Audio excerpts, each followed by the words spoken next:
may not be physically present with us yet today, but hopefully she will be able to come and join you in a short while.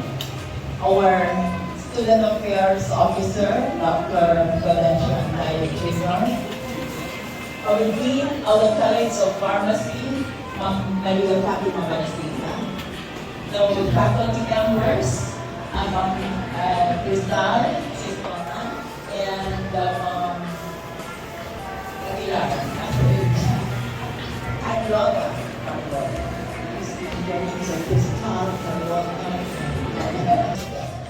and of course, to our ever young and very active at the time when I was still very new here for myself. So I began to, I began to appreciate it. And then she became a medical doctor at the end. So she had a pharmacy and she was also a doctor. And she was very kind to the patients, explaining the do's and the don'ts of taking medicine, stomach, and all this. Dating and caring. Academic Dean, the Quality Assurance Officer, and the Research Extension Officer, Dr. Maria Norma P. Ruta. A round of applause, please. To our guest of honor and speaker, an alumna of Secoset Colleges Incorporated, Ma'am Geraldine Garrido Gaudia. To the faculty of the College of Pharmacy, headed by Ma'am Fatima Agbunag Balsita. To all of you, a pleasant morning. I was informed the last time during your acquaintance party that you'll be having your pharmacist day. And you know what? One of the most difficult subjects that I ever had in the entire College of Nursing ay pharmacology. Napakahirap mag-compute ng dosage. Nandyan na yung given, pero nandyan na yung formula, pero ang hirap. Yung punto ng dextrose ang pinag-uusapan pag liquid, ang hirap pa rin yan kasi kailangan alam mo ang drops niya per minute. Especially in the administration of drugs. Alam mo yung kung yan ba ay AD, OD, di ba? Di ba kung once a day ba yan or twice a day, twice a day. At dapat alam mo ang adverse effect ng mga drugs na yan. Kung ano ba ang efficacy at efficiency ng mga drugs na yan. Kaya nga sabi ko sa lahat ng pinakamagandang preparatory course pag kumuha ka ng Doctor of Medicine ay College of Pharmacy. Dapat pharmacist ka or pharmacy graduate ka kasi mas naiintindihan mo kung ano yung gamot na dapat nire-reseta mo sa pasyente. Tama? Kaya nga sabi ko sa inyo, most likely pag pharmacist ka na, you're just like a doctor, so to speak. Kasi alam mo yung gamot. Diba? Remember that pharmacies, nurses, other medical allied courses are the backbone of doctors. Diba? Kung wala ang pharmacies, wala ang nurses, ang radtech, o PT, o medtech, hindi tatayong mag-isa ang doctor. Hindi na po alam lahat yan. Kahit nandyan na siya for how many years sa schooling. Kaya nga po tayo nasa field of specialization katulad ng pagiging pharmacist in the future because you're the only one na magsasabi about everything that has something to do with drugs, in the administration of drugs. Tama? So mabuhay po kayo, pharmacy students ng Secoset. Nakaka-proud lang makita kayo na despite sa number of population na meron kayo, napaka-active nyo. Always remember, in my office sa SAU, hindi po kayo, you were not left behind. You are being loved.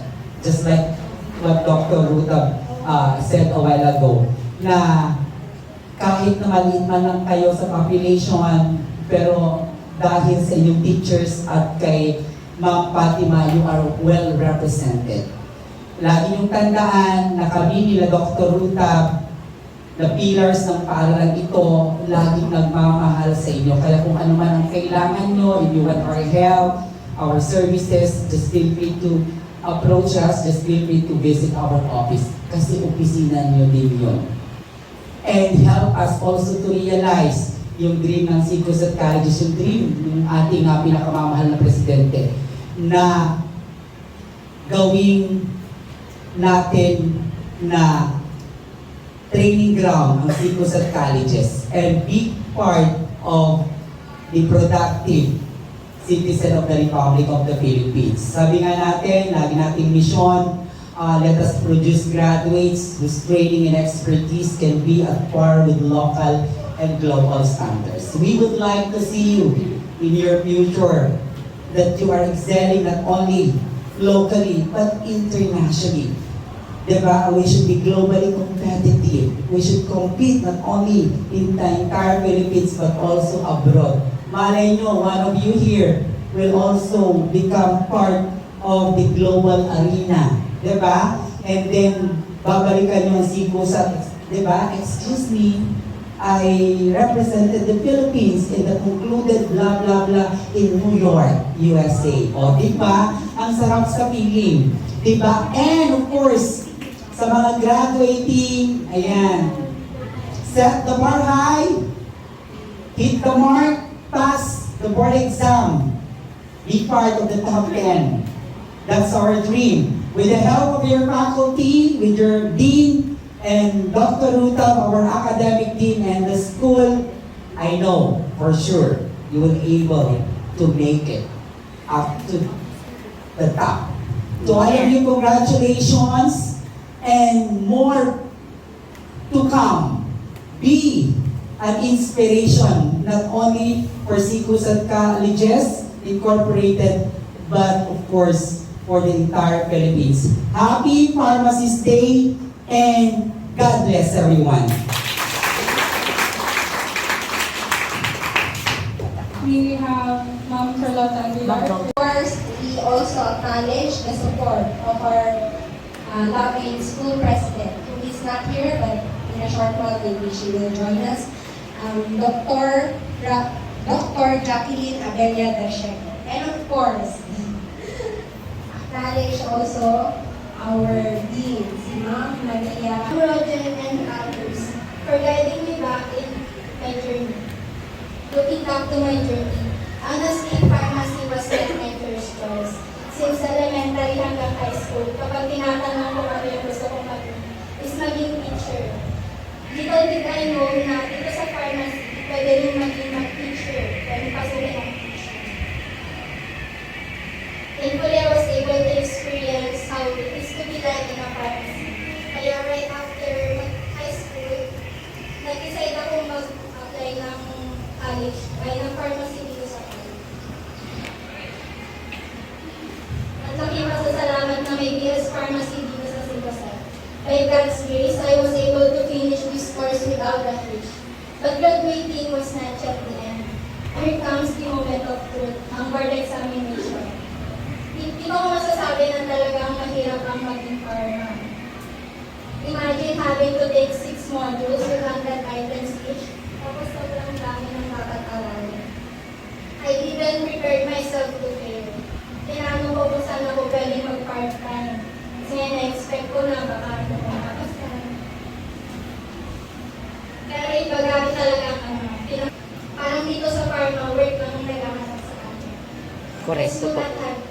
I have hesitations before, but now I'm here standing in front of you as a registered pharmacist and greeting you a happy World Pharmacist Day. Ano ba ang World Pharmacist